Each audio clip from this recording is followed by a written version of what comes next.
Prancūzijos Respublika. Prancūzijos Respublikos vėliava.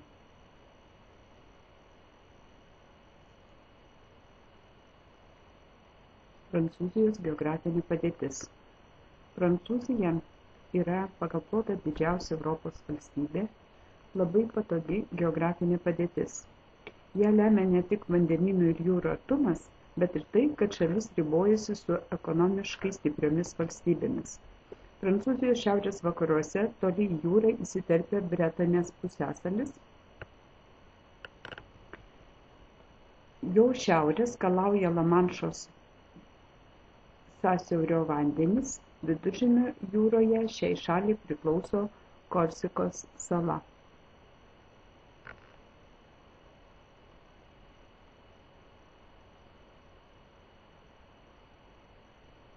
Plotas yra 547 030 kvadratinių kilometrų. Pietuose ribojasi su Ispanija, Andora, Monaku, šiaurės rytuose su Belgija, rytuose su Vokietija, Liuksemburgu, Šveicarija. Belgija, Liuksemburgas, Vokietija, Šveicarija, Monakas, Andora, Ispanija, Atlanto vandenynas ir Bretanės pusiasalis.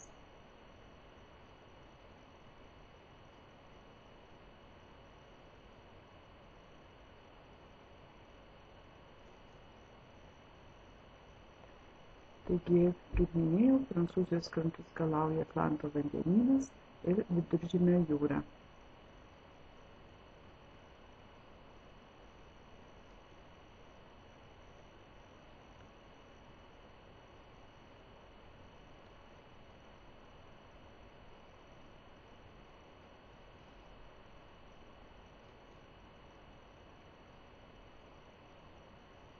Didžioji dalis Prancūzijos yra vidutinių platumų klimato juostoje, tik pietvakarinėje dalyje yra išsidėsčiusi subtropinė juosta. Matote čia žemėlapyje.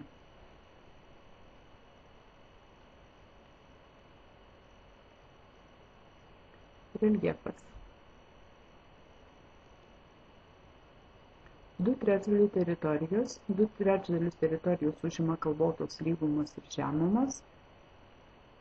1/7 Prancūzijos plotų užima centrinis masyvas, daugiausia plokščiakalnių tipo.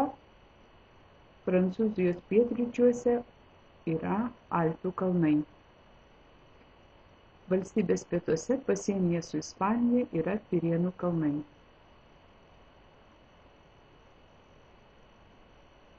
Upės. Per Paryžių teka didžiausia upė Sena, jos ilgis 780 km, vandeningiausia Rona,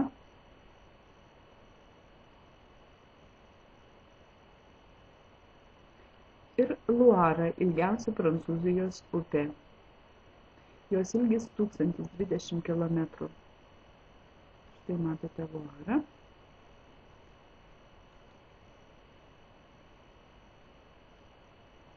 Ežerai. Ežerų Prancūzijoje nedaug. Didžiausiai telkšo Alpėse, tai yra Bourget ežeras. Ir Prancūzijos Šveicarijos pasienyje yra gilus Ženevos ežeras.